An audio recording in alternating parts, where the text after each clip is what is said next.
আসসালামু আলাইকুম দর্শক শ্রোতা। ৩ বিভাগে হতে পারে বজ্রবৃষ্টি ও কালবৈশাখী ঝড়। দেখুন বিস্তারিত। দেশের ৩ বিভাগে বজ্রসহ বৃষ্টি হতে পারে বলে জানিয়েছে বাংলাদেশ আবহাওয়া অধিদপ্তর। আজ বৃহস্পতিবার আবহাওয়াবিদ এ.কে.এম. নাজমুল হক স্বাক্ষরিত এক পূর্বাভাসে এই তথ্য জানানো হয়। প্রিয় দর্শক, আমার এই ভিডিওটি যদি আপনার ভালো লেগে থাকে তাহলে লাইক, কমেন্ট ও শেয়ার করতে ভুলবেন না।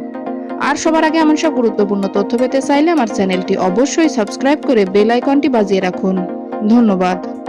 পূর্বাভাসে বলা হয়, আগামী ২৪ ঘন্টায় ঢাকা, খুলনা ও সিলেট বিভাগের দুই-একটি জায়গায় অস্থায়ীভাবে দমকা বা ঝোড়ো হাওয়া সহ বিদ্যুৎ চমকানো বৃষ্টি অথবা বজ্রসহ বৃষ্টি হতে পারে।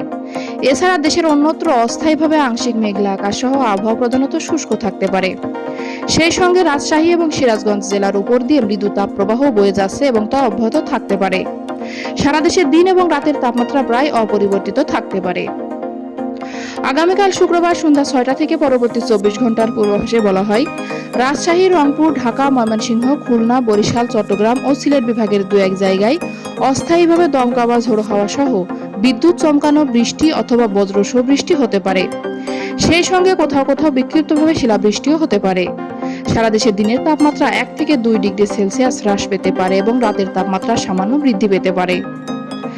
আগামী শনিবার সন্ধ্যা ৬টা থেকে পরবর্তী ২৪ ঘন্টার পূর্বাভাসে বলা হয়, রাজশাহী, রংপুর, ঢাকা, ময়মনসিংহ, খুলনা, বরিশাল, চট্টগ্রাম ও সিলেট বিভাগের দু-এক জায়গায় অস্থায়ীভাবে দমকা বা ঝোড়ো হাওয়া সহ বিদ্যুৎ চমকানো বৃষ্টি অথবা বজ্রসহ বৃষ্টি হতে পারে। সেই সঙ্গে কোথাও কোথাও বিক্ষিপ্তভাবে শিলাবৃষ্টিও হতে পারে। সেই সঙ্গে সারা দেশের দিন এবং রাতের তাপমাত্রা ১ থেকে ২ ডিগ্রি সেলসিয়াস হ্রাস পেতে পারে।